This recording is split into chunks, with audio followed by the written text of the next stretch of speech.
Okay, this tutorial is for section 3.5 in chapter 3 of Math 830, and that's looking at the vertex graphing form of the quadratic equation.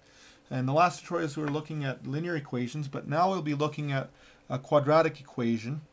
And there's two forms of the quadratic equation. There's the y equals ax squared plus bx plus c equals, sorry, I shouldn't put 0 there.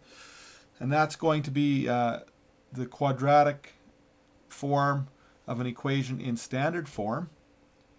And here we have the vertex graphing form, which is y is equal to a, and in brackets x minus p all squared plus the q value.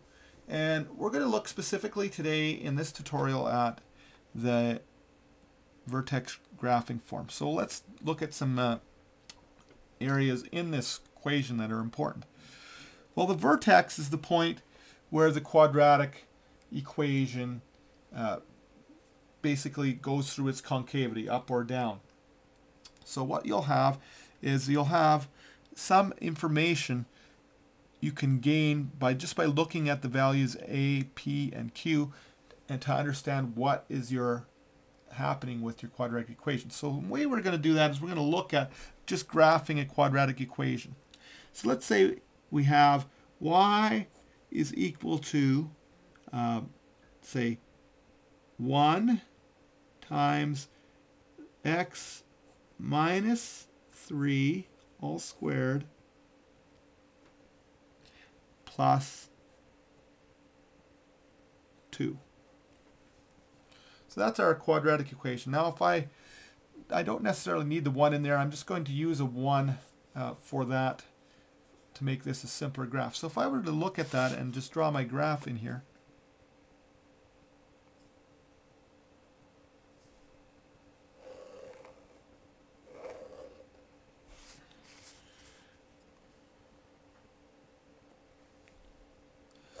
so when using the vertex graphing form, the point PQ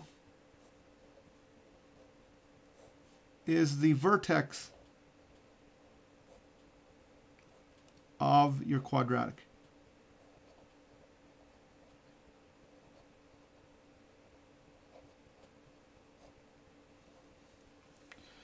So what is our P value?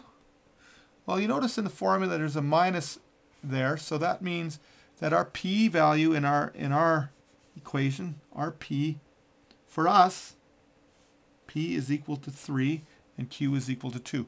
Notice that the P has a minus sign there and a minus sign there, so you have to be careful that the vertex point is actually positive 3 in this point. So positive 3, 2 is our vertex point. So we can graph that right on our graph paper here. Positive 3, 2. So that helps us out in where to start. The next thing we can look at is if we look here at our graph and we look at the value of a. If a is a positive value, you have an upward curving or concavity of your parabola, or sorry, not your parabola, of your quadratic equation. Okay? Right? Which is actually a parabola, I guess. So if a is positive, it goes upward. If a is negative, it goes downward. So if a's value, a is positive, you have concave up. A is negative, you have concave down.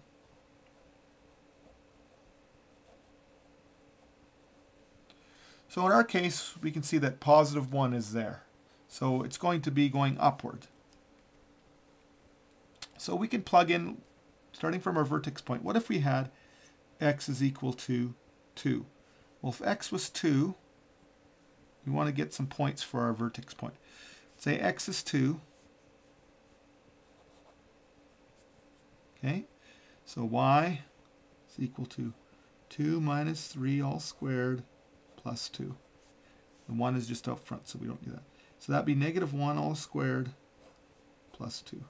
So that would be 1, negative 1 squared is 1 plus 2, which is equal to 3. So that's going to be 3 when y is 2. Or when x is 2, sorry, y is 3. So x is 2, y is 3. So it's going to go there. And the axis of symmetry for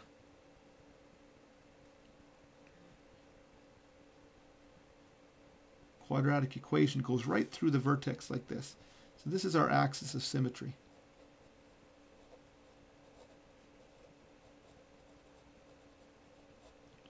And the axis of symmetry is just x is equal to always the p point. Okay, so in our case here, if that's the axis of symmetry, we can just go, if we go 1 across here, we can go 1 across here to get the other point. We can often plug a value in. We can plug in 4 and we'll find that it gives us the same value, but if we use the axis of symmetry, it makes our graph a little easier. And we'll do one more point so we can get the curve here. Let's do the next point out here when x is equal to 1. So I'm just going to go over here and do that one. Y is equal to 1 times 1 minus 3 squared plus 2. So that's going to equal negative 2 squared plus 2. So that's going to equal 4 plus 2, which is equal to 6. So if we go up 6, 1, 2, 3, 4, 5, 6 right here.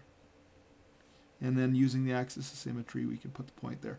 So here's our parabola.